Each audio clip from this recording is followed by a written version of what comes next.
Salut à tous, bienvenue sur la chaîne TechServe. Aujourd'hui on va parler équipement et on va revenir sur deux lampes qui sont des références pour moi dans leur catégorie. Leur catégorie c'est laquelle? C'est la catégorie des lampes qui n'utilisent qu'une pile AA. Donc on a ici la fameuse Phoenix LD10 qui est plus que connue. D'ailleurs pour ce système là de pouvoir utiliser et fonctionner avec une seule pile AA. Donc la Phoenix LD10 qui pour moi a fait son temps.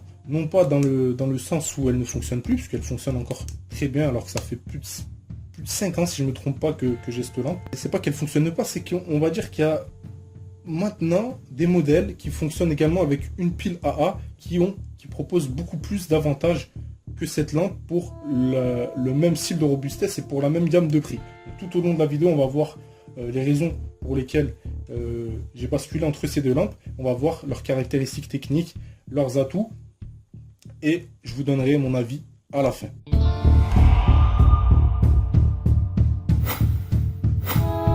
On va donc commencer par les caractéristiques techniques, à savoir juste avant que la Phoenix LD10 fait à peu près 45 €.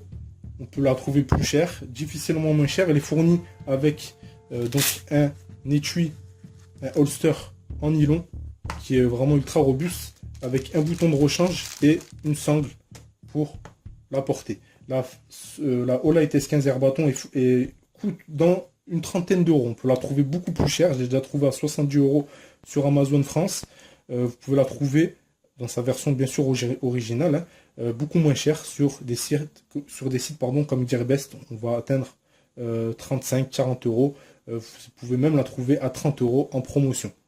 Donc elle est fournie pareil avec une sangle, une petite sangle que je n'ai pas ici, et elle est fournie avec son socle de recharge ainsi qu'un câble de recharge micro USB. Donc les caractéristiques techniques, donc la Olight S15 Air Bâton possède un standard IPX7, donc étant jusqu'à 1 mètre pendant au moins 30 minutes, là où la Phoenix LD10 est un peu plus solide, car elle possède un standard IPX8, donc étant jusqu'à 2 mètres de profondeur pendant minimum 30 minutes. La Olight mesure 9 cm pour 48 grammes, quant à la Phoenix, elle mesure 10 cm pour 53 grammes, donc sensiblement pareil, bien que la Phoenix soit un peu plus épaisse, donc légèrement plus encombrante. Niveau puissance, on est sur 1750 candela pour la Olight, et elle va pouvoir développer jusqu'à 280 lumens.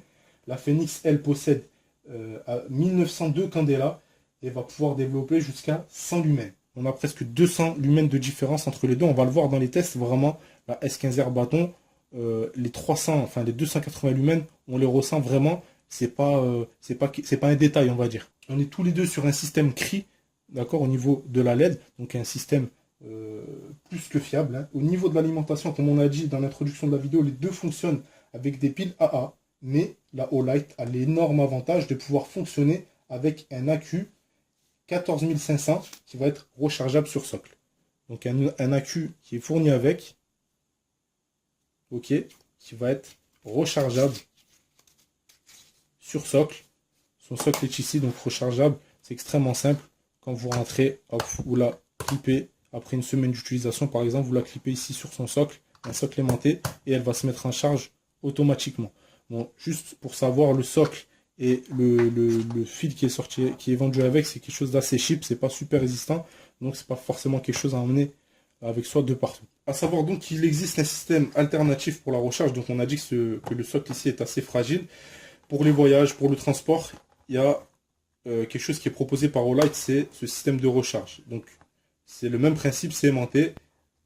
On n'avez qu'à clipser votre lampe dessus, branchez ça sur une prise secteur avec un adaptateur bien sûr, et votre lampe va se mettre en charge. C'est beaucoup plus léger, c'est beaucoup plus pratique, et vous allez pouvoir recharger avec ce chargeur. Vous allez pouvoir recharger la plupart des accus de chez Olight.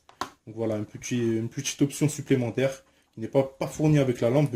Vous pouvez trouver ça pour quelques euros sur Amazon. Donc pour les modes et l'autonomie de chacune de ces lampes, la Olight possède 4 modes qui vont être sélectionnables en restant appuyé sur son bouton latéral. Voilà. Donc son premier mode, c'est le mode 0,5 lumen. Un mode qui a une autonomie de 360 heures. Donc pour moi, c'est un mode qui est, soyons honnêtes, assez inutile. 0,5 lumen, ça m'est jamais arrivé de d'avoir besoin de 0,5 lumens. Donc c'est le mode clair de lune. Bon, pour moi, c'est un peu une option inutile. Quoi qu'il en soit, on est sur, avec ce mode-là, 360 heures d'autonomie. Ensuite, on va avoir le mode suivant, toujours en restant appuyé sur le bouton latéral, ce qui est le mode, si je ne me trompe pas, 7 lumens. D'accord? Le mode 7 lumens qui va avoir une autonomie de 32 heures. Ensuite, on va avoir le troisième mode qui va être le mode 70 lumens. Le mode 70 lumens qui a une autonomie de 4 heures, qui est d'ailleurs le mode que j'utilise le plus et qui est un mode qui est largement suffisant pour une utilisation quotidienne. D'accord? Et on va voir ensuite le dernier, enfin le mode le plus puissant qui va être le mode 280 lumens, qui est un mode qui va pouvoir être utile pour plusieurs raisons, que ce soit déjà pour la signalisation.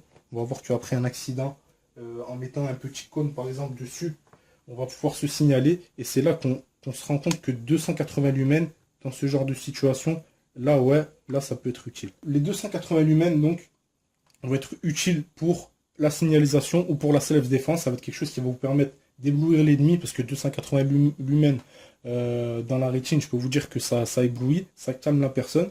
Donc utile pour éventuellement prendre la fuite ou pour choquer l'ennemi, pour ensuite lui asséner le premier coup. Depuis ces 280 lumens là, on va avoir le dernier mode. Le dernier mode qui va être accessible depuis les 280 lumens avec un double clic, qui va être le mode stroboscope. Le mode stroboscope, pareil, pour la signalisation. Donc 280 lumens en mode stroboscope avec un cône de signalisation.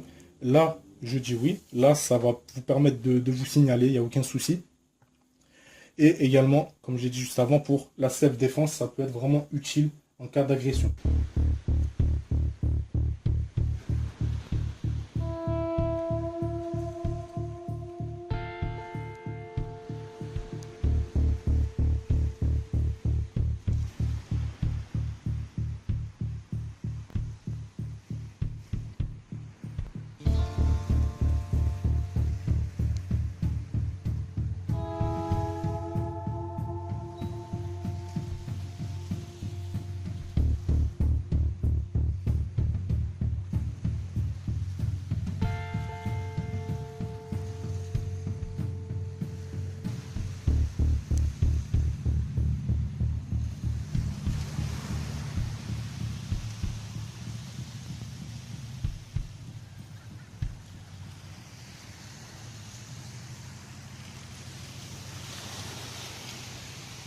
Voilà, on a 4 modes. On a le mode 0,5 lumens, le mode 7 lumens, le mode 70 lumens, le mode 280 lumens, le mode 280 lumens qui a 45 minutes d'autonomie.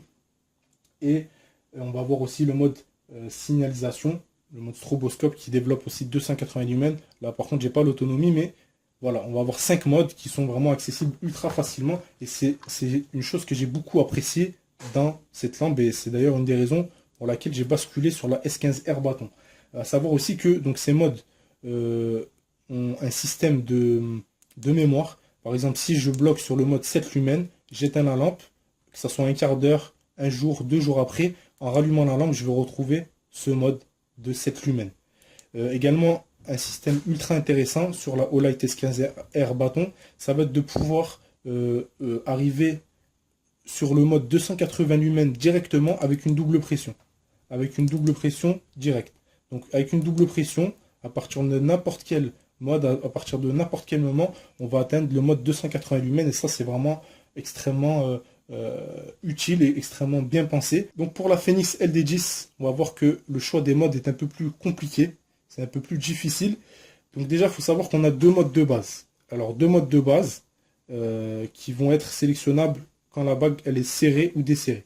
Alors quand la bague elle est desserrée, on va passer au premier mode qui est le mode 3 lumens. Le mode 3 lumens qui va avoir 70 heures d'autonomie. Par contre là, 3 lumens ça peut être utile, contrairement à la Olight S15R bâton qui avait le mode le plus bas, si je ne me trompe pas, 0,5 lumens, c'est ridicule. Là 3 lumens, là je dis d'accord. Là ça peut être utile. Là Phoenix, ils ont le mode le plus bas, je dis ok, 3 lumens ça peut être utile dans pas mal de situations. Donc ça c'est le premier mode avec 70 heures d'autonomie. Ensuite on va basculer au mode suivant qui est le mode 13 lumens qui va lui avoir 11 heures d'autonomie. Donc là vous voyez, pour basculer d'un mode à l'autre, on doit appuyer et rappuyer une deuxième fois. On doit l'éteindre et la rallumer. Et là on arrive donc au troisième mode qui est le mode de 45 lumens. 45 lumens pour 4h40 d'autonomie. C'est le mode, on va dire, de base. C'est le mode qui peut être utilisé de manière, pour un utilisateur lambda de lampe de poche, ça suffit. Hein. 45 lumens, ça fait le job. Surtout que là, on a un éclairage assez large. Et voilà. 45 lumens, c'est le troisième mode de ce mode de base. Et on va passer aussi, enfin, au quatrième mode de ce mode de base, qui est le mode SOS. Donc le mode SOS, 45 lumens pour un mode SOS, personnellement, je trouve ça un peu inutile. Pour moi, signalisation, faut que ça crache. Faut qu'on ait un mode qui développe vraiment plus de 200 lumens pour que ça soit utile en termes de signalisation. Ensuite, on va avoir le deuxième mode de base qui est utilisable une fois que la bague est serrée au maximum. Donc, le premier sous-mode de ce mode de base, c'est le mode turbo. Le mode turbo qui va venir déployer 100 lumens. 100 lumens qui va vous permettre d'avoir 1h48 d'autonomie avec une pile AA à pleine puissance, à pleine charge. Et ensuite avec une seconde pression, une seconde double pression, puisqu'il faut l'éteindre puis la rallumer pour passer au mode suivant, qui est le mode strobe, qui déploie également 100 lumens.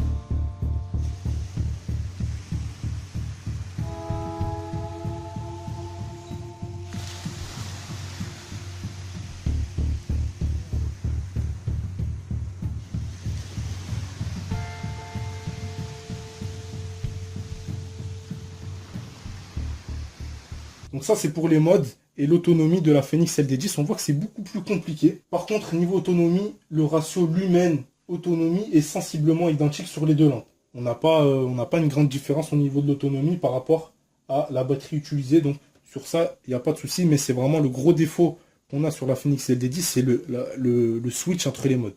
Pour moi, il faut stopper avec ça. Il faut que Phoenix passe à autre chose. J'ai pas essayé leur lampe récente, mais quoi qu'il en soit, sur la Phoenix LD10, c'est la chose qui m'a vraiment fait passer à autre chose.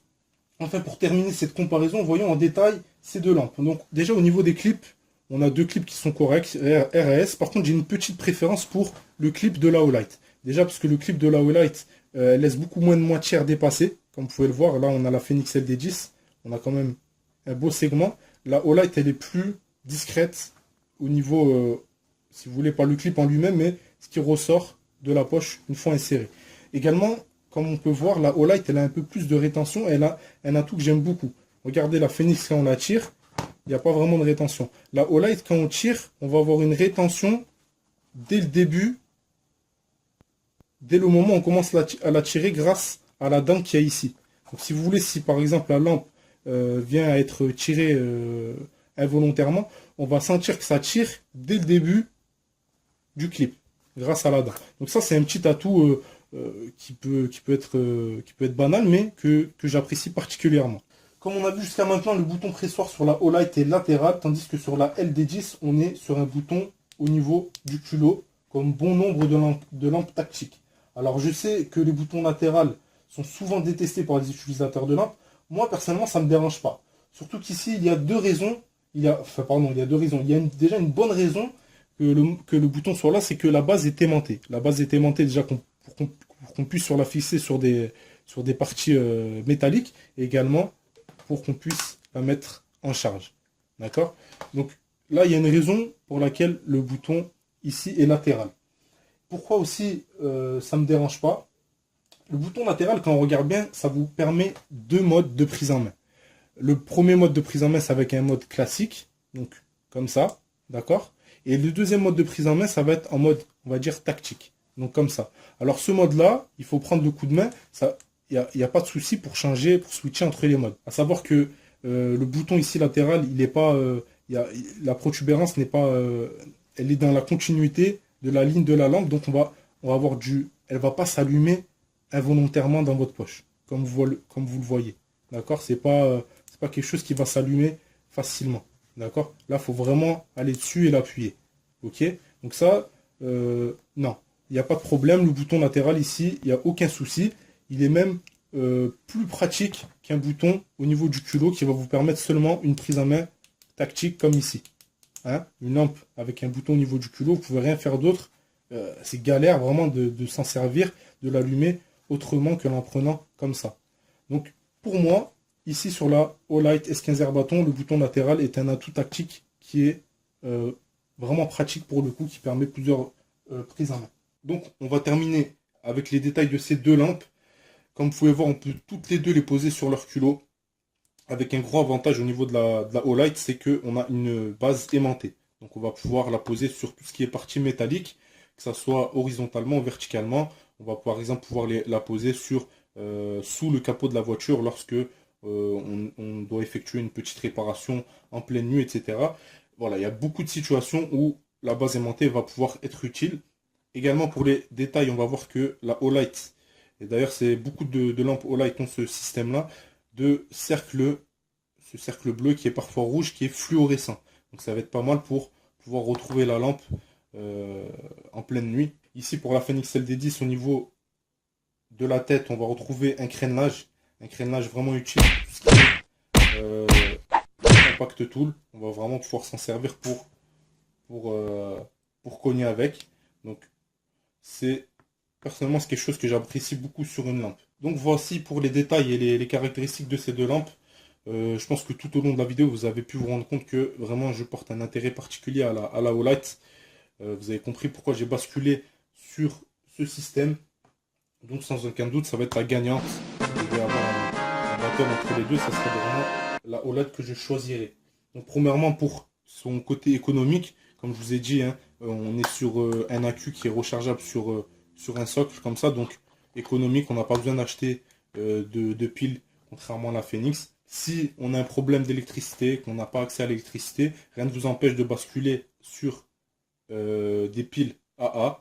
Donc c'est un système hybride, hein, on peut basculer de l'accu aux piles, et ça c'est vraiment quelque chose de très intéressant. La deuxième raison qui m'a fait basculer sur la Olight, c'est 280 lumens. Donc on a vraiment une grande différence entre les 100 et les 280 lumens. 280 lumens qui va être pas forcément utile dans une utilisation quotidienne, mais qui va s'avérer vraiment très utile en situation hors norme, que ce soit pour la signalisation ou pour la défense. Enfin, la dernière raison qui m'a fait choisir cette lampe, et sûrement la plus importante, c'est le switch, c'est le système de basculement entre les différents modes. Il suffit donc de choisir un mode, par exemple le mode 70 lumens, et lorsque l'on éteint la lampe, on va pouvoir la rallumer peu importe à quel moment avec le même mode. Et également le fait de pouvoir passer automatiquement dans le mode 280 lumens, c'est quelque chose vraiment de super. C'est vraiment ce qui m'a fait basculer sur cette lampe à la base, en dehors de tout le reste. Donc voici pour ces deux lampes, avec une validation pour les S15 Air Bâton. N'hésitez pas, si vous en avez marre de la Fenix LD10, que vous voulez basculer sur une lampe avec plus d'options, plus facile à l'utilisation, n'hésitez pas. La S15 Air Bâton de chez Olight, c'était Boris pour la chaîne TechServe. A plus, ciao.